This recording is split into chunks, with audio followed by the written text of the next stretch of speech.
Hello, everybody. Welcome to this week's edition of Northwest Quadrant Wealth Management E-News. Thank you for joining us. Today, we're obviously going to talk about the market correction and what's going on in the capital markets and actually your reaction to it. So we are a little bit surprised in that, Josh and I talk about market corrections being normal and that you should expect them.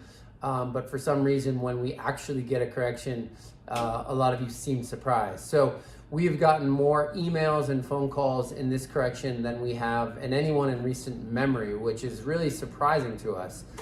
If we go back to the market correction we saw when COVID hit, March of 2020, to us that was much scarier. I mean, the world was shutting down, airplanes stopped flying, businesses were closing, people were staying at home, and the global economy essentially stopped in the matter of a few days. And so what's weird to us is we didn't really get that many phone calls during that period when that to us seemed like a much scarier event as it related to markets.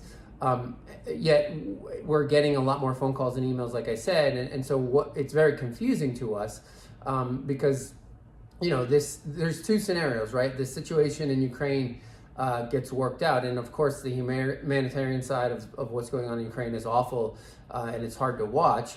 But we're talking about it as it relates to the market, and so that situation gets worked out, and people wake up, and the U.S. economy and the global economy isn't in a recession, and stocks trade higher. I guess scenario two is we have World War III, nuclear war, and everybody gets vaporized, and it doesn't matter if you have a brokerage account. So the 99% chance that option one happens where this situation gets worked out, markets are going to be higher 1, 2, 3, 5, 10 years from now, and so what's happening right now in the market is just noise. And so we can't figure out why some of you want to make dramatic changes to your portfolio and why you're so worried when markets have been on this steady march higher.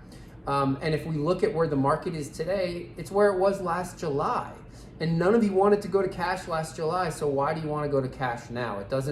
What's happening with the phone calls we're getting and emails isn't making sense to us because people are still going to Costco, they're still buying Nike sneakers, they're still going out to dinner.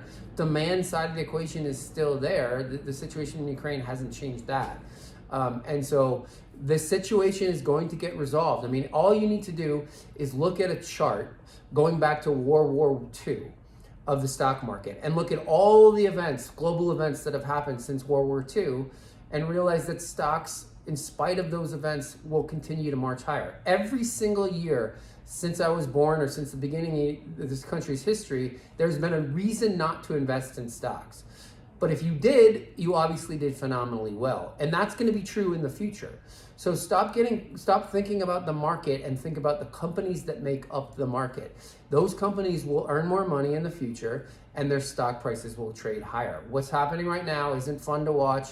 We none of us like to see our accounts go down, but it is the price you pay for higher returns. Volatility, market corrections is the price you pay for higher returns. It's not different this time. Everybody wants to talk about that it's different this time. Those are the most expensive words in the English language. So realize that this too shall pass. Companies will earn more money and stocks will trade higher. We understand why sentiment is so precarious, and it's because of the phenomenon of recency bias.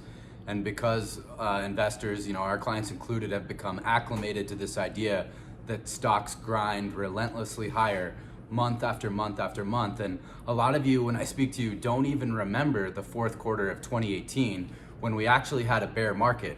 Remember, we've had 27 bear markets since World War II, so it's not this is not an uncommon phenomenon. We're not in a bear market. We're not in a bear market yet. So, I'm just here to remind you that and reiterate the notion that stock returns are so good over time precisely because of this volatility. Cash isn't the answer with inflation prints the highest in 40 years. You protect your purchasing power over time by owning shares in businesses. Their margins remain relatively constant. Market timing is a fallacy, remember that. If you miss a single digit number of days within a given year, if you missed a single digit number of the best days, you in fact cut your forward returns over the entire market cycle in half. Don't think that you have the ability to time markets. No one does. Yeah, so remember, volatility in markets is the price you pay for higher returns that you get from stocks. There's no way around that. If stocks went up every single month, it would be easy and everybody would put all their money in, and then that advantage would go away. So this market correction, which is normal and healthy for markets, remember, when stocks go down, they get less risky. When they go up, they get riskier, but a lot of you have that backwards. As stocks go down, they get cheaper, which means risk is coming out. So as we go down further and further, risk is coming out. So as always, if you want to talk about your account, your situation, give us a call, 800-743-0988, or you can send either one of us an email. It's Tyler or Josh at northwestquadrantwealth.com. We'll see you back here in 2 weeks.